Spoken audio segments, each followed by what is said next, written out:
So today's video is going to be another Inside the Mind style of video where I break down my thought process, basically telling you guys why I did what I did throughout an entire Apex Legends solo gameplay. And this game we have today is a 17 elimination 3.8k win. And we're specifically going to be covering ways where you can, as a solo player, still have a lot of impact and carry your team, whether it's randoms or friends you play with, to wins in pubs or ranked. And finally, all my gameplays from all of my YouTube content is captured live on my Twitch stream. So if you want to watch me play live and say what's up, I'm live every single day. Now let's get right into it. So we're going to be covering a lot of things, but I'm really going to try to focus on how as a solo you want to position yourself and really play your life to go for kills, but also stay alive, because we're going to have the mindset throughout this video that you're not getting much help from your teammates and you're going to be having to do most of the work on your own.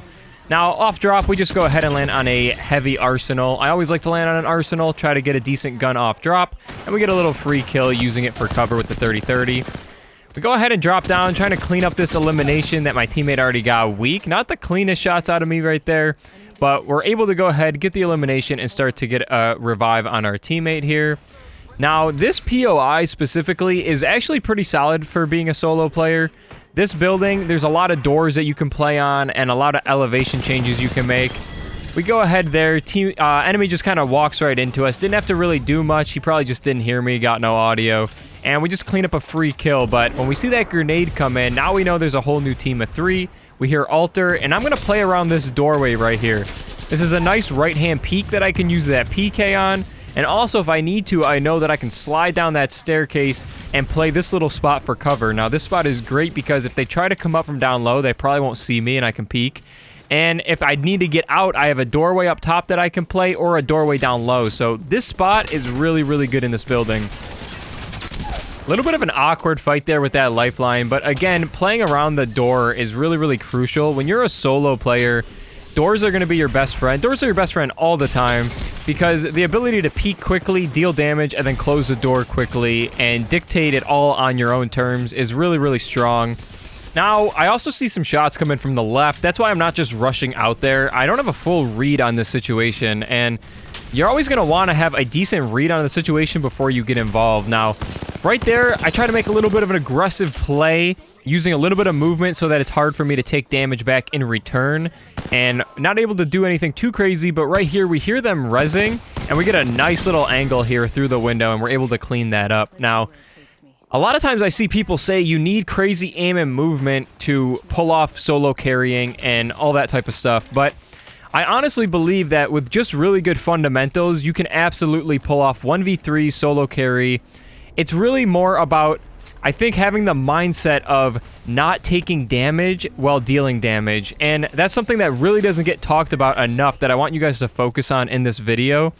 Is, as much as I'm trying to deal damage and open up fights, you never want to do so at the cost of your own health. Preserving your health in Apex Legends is the #1 skill that I think you need to learn to get better to the point where you can really solo carry, because so many people just focus so much on, okay, I need to put out a ton of damage, whether it's I need to one-clip this guy or I need to jump on him with the PK. But if you're taking a ton of damage in return, even if you knock the first enemy, his teammates are just going to come in and finish you off as a solo player. So right here, you can see I'm trying to use this hill for a little bit of a head glitch, right?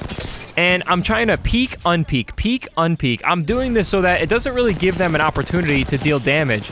As soon as I was about to take fire right there, you saw me duck behind cover. Right here, now that I know that, okay, I'm in a bad situation, they're going to collapse on me, this is the perfect time to use that Wraith ult to create that extra space. The speed boost you get from the Wraith ult at the second 50% is huge for creating space. So you're really going to want to use that in those situations where you want to create a lot of gap between you and the enemy so they can't jump on you. And also by repositioning there, it allowed us to get an angle on the enemy as they pushed up onto my teammates, and we're able to get a free knock. Now, I tried to use a frag grenade. It doesn't end up working out to try and delay the res here. But now my portal ends up coming in handy again. It gives me a nice angle behind these guys. Now, what you're going to see me do is, instead of pushing the doorway, which would be the predictable play, we go for this little window angle. Little angles like this are so good to deal a bunch of damage and catch them off guard. Now, that fight right there got a little bit scary. I was in the open, didn't have much cover. Not a great fight to take, to be honest, but sometimes your aim will need to bail you out, and right there it does for me. Right here, They pop the lifeline ult. This is a really good spot for me to come in. I see my teammates push through that main door, knowing that they're going to be focused on them. I can just hit a quick little flank behind them. And again, that is another example, that quick little flank there, of trying to take uncommon angles, uncommon peeks, not always just peeking the main doorway. Now, we get third-partied here. A little free kill on the front door on the first guy. He was low. Go ahead and hit an armor swap, and I'm going to do the same thing again as this enemy is distracted to wrap around and get those PK shots off from behind. Now, a lot of times people will say, like, there's no thought that goes into that. He was low, you got a free kill. And yes, they were low, and they were kind of free kills. But the thought process is, if my teammates didn't do any damage there, I'm hitting little flanks, little repositions that the enemy is going to get caught off guard. Had that Octane been full HP, I would have been in a great position to come up behind him while he was focused on my teammate. And even if he was full HP, I would have probably got that kill without taking much damage in return. So another thing, a main point that I really want to get across is how important constant little repositions, small flanks. It doesn't have to be going across the entire map to get behind a team. It can literally just be within one singular building, making an effort to take a couple seconds extra to wrap and find a different uncommon angle, or climb up spots on certain buildings. How instead of just taking the staircase, you could climb up or something. Little things like that are going to help a lot when trying to solo carry. Now, this fight right here, we open it up with a really nice R9 spray. And I'm going to go ahead and use this portal to kind of try to trap these guys in here. Right now, by putting that portal there, I know that they can't push out this back door. So they're kind of trapped in this building. Now, they can take the zip line across, but that's going to be a tough thing for them to do because they're going to think that, you know, especially after getting that initial damage, they're thinking we're jumping on top of them right away. So I kind of did that to trap them in this building. And now we go ahead and take a nice little high ground position and hit some nice PK shots. Watch how I play this corner here. Deal damage, get back behind cover. And this last play here, I'm going to use my Q to go through the fire and catch this fuse completely off guard. Little plays like that, too, are really, really good. If there's either a grenade about to go off or like a fuse ult on the ground, using your Q to go through it will catch players off guard almost every time. You could see he had no idea, and he wasn't even thinking that that was a possibility. So little things like that. As you can see, a common theme that I'm talking about a lot is unpredictability and trying to do things that go against what the enemy's predicting that you're going to do. Now, right there, we deal a nice bit of initial damage. As again, you can see me playing around this door. It's great for cover. And I end up getting no audio, and this guy's behind me. We use that little piece of cover as well. You can see I kind of bait him. I'm kind of jiggle peeking to make him think I'm about to peek, and then we go ahead and hit that nice PK shot. I really recommend using the PK right now. It is the strongest weapon in the game for sure, and it's really, really nice while playing on doors or cover to be able to peek quickly and deal huge damage and then get back behind cover, and it just really fits this solo playstyle well. Now, as we're going ahead and kind of chasing down this Caustic, who was leaving us a little bit of a trail of gas canisters to find him, I wanted to touch on like how to use your random teammates to your advantage. So, as you probably saw already in this video, or you're going to see throughout the rest of it, you can't control your random teammates. Getting in the mindset of my randoms are going to do nothing, and when I'm queuing up solo, I'm on my own, is a really good mindset to get in. Now, that doesn't mean that you can't play around your randoms. It simply means you need to be ready to hard carry and ready to play as if they weren't there. But using them by being aware of their position, whether it's them pushing a front door so I can hit a flank and the other team's going to be distracted, or little things like that, are a great way to use your teammates to your advantage, but not rely on your teammates as if you were, you know, stacked up with 2 other people in Discord and knowing what your play is going to be.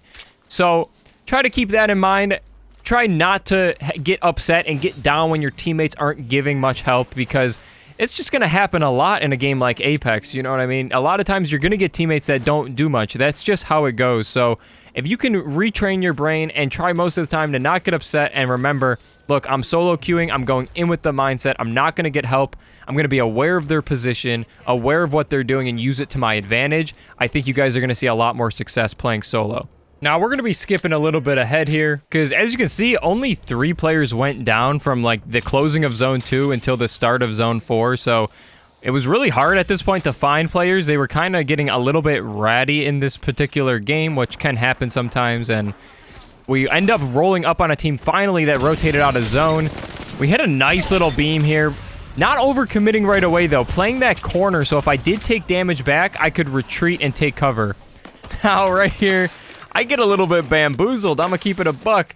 I have no idea who the real player is, so we're just holding, let my teammates shoot him, and we try to get the kill, but unfortunately, we miss out on it. I think Mirage is low-key one of the most underrated legends, especially for solo play. I think a lot of people sleep on Mirage. His ult's actually pretty good, but regardless, we go ahead, clean up another kill. Nothing too crazy there, just some nice shots. And I go ahead and want to start working this way because based on the zone, most likely this is where the team's got to be. Now, we don't just run into the open. We're going to go ahead, find a nice piece of cover like we got right here. Try to use a little bit of utility with the frag grenade to open up this fight. We're hitting some really nice beams with the R9, which did help to open this up. And I'm going to use the portal because this is a really awkward situation. So I'm like, if it gets a little bit sticky, I want a way to quickly get back to a nice piece of cover.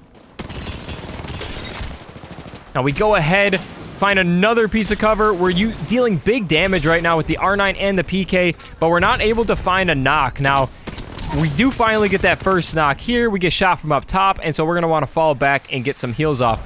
I don't have a great piece of cover to work with here, so I'm playing near my portal so that if I get shot, I can fall back to the portal.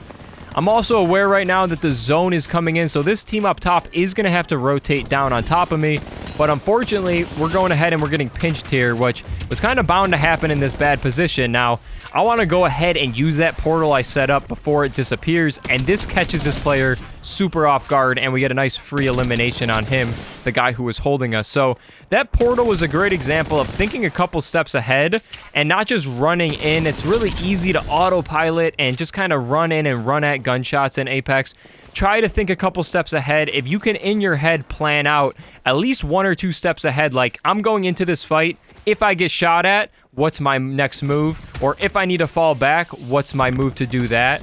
If you can try to just start planning out 1 or 2 steps ahead before you do something, I think you're instantly going to find that your decision making gets much better just by putting a little bit of mental emphasis on doing that. And now we find ourselves with 3 teams remaining, including myself. So at most 2 teams of 3, but I know we got that first elimination. So it's most likely a team of 3 and a team of 2, or it could even be a couple solos. We really don't have much information, which is why you see me, instead of pushing in and trying to get those kills, even on a high kill game, having the discipline to know, okay, we got it. Let's just get to the zone here. Let's play a nice zone position instead of being greedy. And it ends up paying off because right here we get somebody padding on top of us.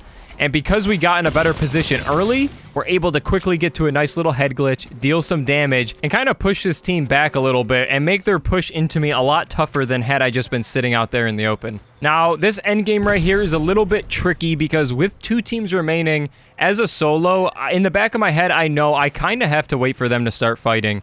I can't really dictate the pace on my own terms because if I start fighting, even let's say if I knock 2 out of a full 3, which I don't even know how many players are left on each team, the other team's just going to insta third party. I probably am not going to be full health, not be able to create space, and I'm just going to get jumped on and the game's going to be over. So, unfortunately, this is just one of those situations where you kind of have to play based on the other team's pacing. You have to be a little bit patient. You have to wait for them to make the first move, them to start engaging, and then you can look to enter the fight. And one thing, while we're kind of waiting here for this last fight to get going, that I wanted to touch on again is how aim and movement is important for being able to execute a lot of these ideas. You need to be able to hit your shots and not take damage to some capacity.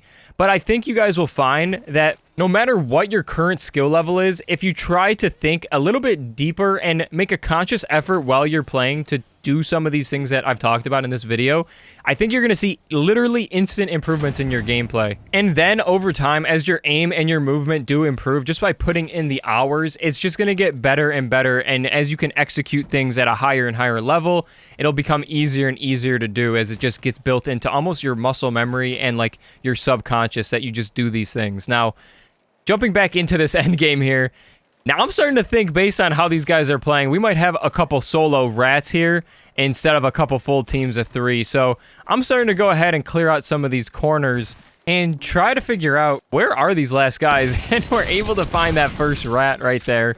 We go ahead and get a nice 1 clip because we're able to get a lot of headshots looking down. And I do see that that is a full elimination, meaning there's only one team left. Now, right here, I'm not 100% sure. Is this a solo? Is this a team of 2 or 3? You really don't know.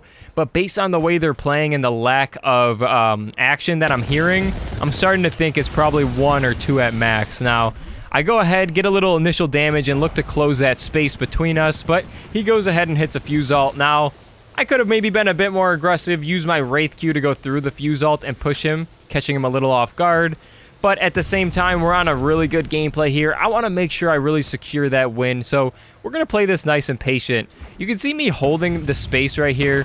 This is not going to allow him to push on top of me. If he got some initial damage, he would have so far to cover that I could either return the damage back before he can get to me or just fall back and heal.